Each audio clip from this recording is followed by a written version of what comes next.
Bienvenue dans l'antre du conteur de peur. Ici, je vous entraîne dans les recoins les plus sombres de l'imagination, où l'ombre et la lumière se mêlent pour donner naissance à des histoires effrayantes et mystérieuses. Préparez-vous à frissonner, à sentir votre cœur battre plus fort, et à plonger dans des récits où le suspense et la terreur règnent en maître. Si vous aimez les histoires qui vous font vibrer d'angoisse et de curiosité, n'oubliez pas de vous abonner, cliquez sur la cloche des notifications et d'aimer la vidéo. Ainsi, vous ne manquerez aucune des aventures terrifiantes que j'ai à vous raconter. Installez-vous confortablement, laissez votre esprit vagabonder et écoutez attentivement. L'histoire que vous êtes sur le point d'entendre pourrait bien hanter vos rêves. Bienvenue dans le monde du conteur de peur. Les trois amis Sarah, Lucas et Martin avaient longuement attendu cette escapade en forêt. C'était une tradition annuelle pour eux, un moyen de s'échapper de la monotonie de la ville et de renouer avec la nature. Cette année, ils avaient choisi la forêt de 100 lieues, une vaste étendue boisée à la réputation sinistre. Des histoires de disparitions et d'apparitions inquiétantes circulaient parmi les habitants des villages environnants.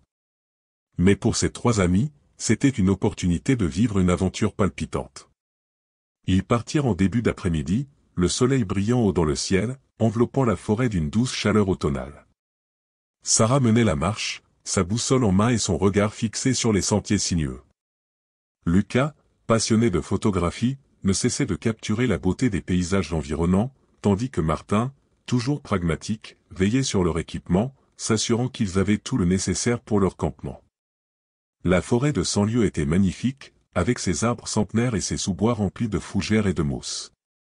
Les feuilles mortes crissaient sous leurs pas, et l'air était empli du parfum des pins et de la terre humide. Leur conversation était ponctuée de rires et de plaisanteries, et tout semblait parfait. Ils atteignirent une clairière idyllique en fin d'après-midi. Un étang miroitait sous la lumière du soleil déclinant, et les arbres formaient un cercle protecteur autour de l'eau. Ils décidèrent de monter leur campement ici, convaincus d'avoir trouvé l'endroit idéal. Les tentes furent montées rapidement, et Martin s'assura d'allumer un feu, tandis que Sarah et Lucas préparaient un repas simple mais réconfortant.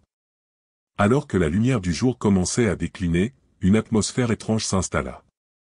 Le crépuscule enveloppa la clairière d'une lumière dorée, créant des ombres dansantes parmi les arbres. Les trois amis étaient assis autour du feu, profitant de la chaleur et de la quiétude, mais Sarah se sentait étrangement mal à l'aise. Elle avait l'impression d'être observée. Une sensation tenace de malaise qu'elle ne parvenait pas à expliquer. La nuit tombée, les ombres autour du camp prirent une forme plus menaçante. Le murmure des feuilles dans le vent, habituellement apaisant, semblait maintenant porter des sons inquiétants, des craquements et des bruits de pas furtifs qui glissaient à la périphérie de leur perception. Sarah crut entendre des branches se briser sous un poids lourd. Elle se tourna vers Lucas et Martin, mais ils semblaient absorbés par leur propre conversation.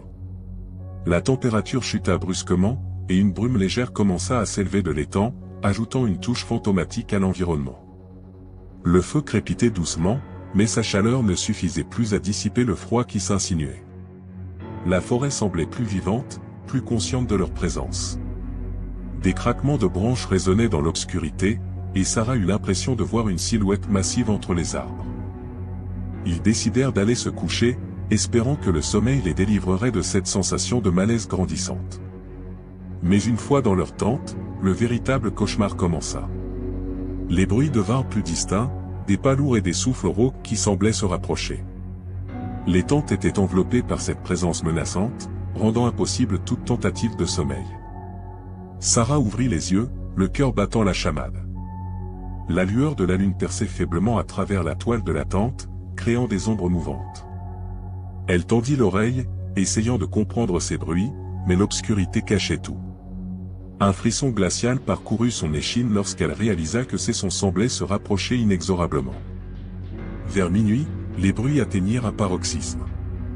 Les ombres autour du camp prirent forme, une silhouette massive et terrifiante se dessinait à la lisière de la clairière.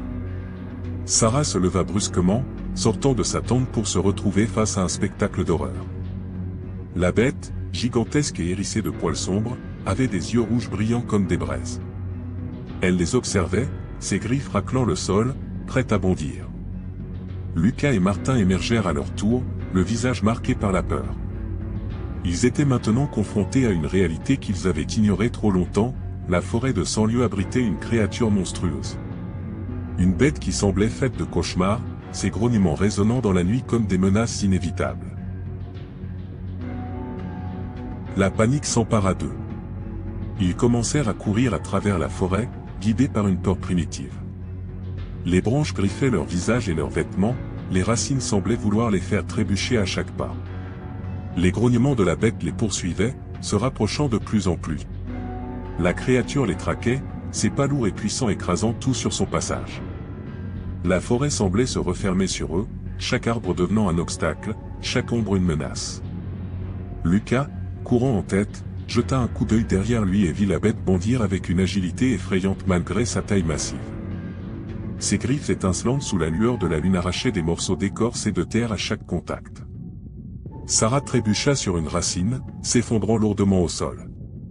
Son cri de douleur fut étouffé par les battements frénétiques de son cœur. Lucas et Martin se retournèrent, leurs yeux écarquillés de terreur. Martin, le plus costaud du groupe, s'empressa de la relever, mais la créature était déjà dangereusement proche. Ils continuèrent leur fuite désespérée, sentant le souffle fétide de la bête se rapprocher. Chaque fois qu'ils pensaient avoir pris de l'avance, la bête réapparaissait, implacable. Ses yeux rouges brillaient dans l'obscurité, des phares maléfiques guidés par une rage insondable. Les hurlements de la créature résonnaient à travers les arbres, un cri bestial et guttural qui glaçait le sang. Le terrain devint plus accidenté, les pentes abruptes et les rivières boueuses rendant chaque pas encore plus difficile. Le sol mouillé sous leurs pieds se dérobait, les faisant glisser et trébucher. Ils n'avaient plus de notion du temps, seulement une terreur viscérale qui les poussait en avant. Lucas, à bout de souffle, sentit ses forces l'abandonner. Ses jambes étaient lourdes, et son esprit était envahi par la panique. Il jeta un regard désespéré autour de lui, cherchant un refuge, un abri quelconque pour échapper à la bête. Mais la forêt de Cent-Lieues ne leur offrait aucun répit. Elle semblait conspirer avec la créature, transformant chaque arbre, chaque buisson en piège mortel. Soudain, ils atteignirent une ancienne cabane en ruine, à moitié cachée par des lianes et des broussailles. Sans réfléchir, ils se précipitèrent à l'intérieur, claquant la porte derrière eux. Le silence les enveloppa soudainement, et ils purent entendre leur propre respiration haletante. Mais la bête n'avait pas abandonné. Ils pouvaient entendre ses pas lourds et ses grognements furieux à l'extérieur. La créature frappait contre la porte de la cabane, faisant trembler les murs de bois pourrissant. Sarah, Lucas et Martin se regardèrent, leurs yeux reflétant la même terreur. Ils savaient que cette cabane ne tiendrait pas longtemps face à la fureur de la bête. La porte céda finalement, projetant des éclats de bois dans toute la pièce. La bête entra, ses yeux rouges brillant de haine. Elle se jeta sur eux, ses griffes acérées prêtes à les déchiqueter. Dans un ultime effort, Lucas attrapa un morceau de bois et le brandit comme une arme, prêt à se défendre jusqu'au bout. Alors que la créature se préparait à bondir, un cri retentit à l'extérieur. Un son humain, désespéré et agonisant, qui résonna à travers la forêt. La bête se figea, ses oreilles se dressant. Puis, sans un regard en arrière, elle fit volte-face et disparut dans l'obscurité. Les trois amis restèrent immobiles, incapables de croire à leur survie. Le silence retomba sur la cabane, seulement troublé par leur respiration haletante. Lentement, ils sortirent, toujours sur leur garde. La forêt semblait apaisée, comme si la présence de la bête avait été un cauchemar collectif. Le lendemain matin, la lumière de l'aube apporta un répit bienvenu. Sarah, Lucas et Martin émergèrent de la cabane en ruine, leurs visages pâles et leurs regards hantés témoignaient de la terreur qu'ils avaient vécue. Ils retournèrent au village, chacun encore sous le choc de leur rencontre avec la bête. Les histoires sur la forêt de Cent-Lieues prirent alors un tout autre sens pour eux. Ce n'étaient plus des légendes, mais des avertissements. Des appels de la forêt que l'on ferait mieux d'ignorer. Les trois amis firent le serment de ne plus jamais retourner dans cette forêt maudite. Leur expérience devint une légende à part entière, une histoire de frayeur racontée au coin du feu pour dissuader quiconque de s'aventurer à nouveau dans la forêt de Cent-Lieues. Car parfois, ce ne sont pas les esprits ou les ombres qui guettent dans l'obscurité, mais des bêtes monstrueuses, des créatures des profondeurs oubliées de la nature, prêtes à dévorer les âmes imprudentes. Alors qu'ils s'éloignaient de la forêt, Sarah, Lucas et Martin ne purent s'empêcher de jeter un dernier regard en arrière.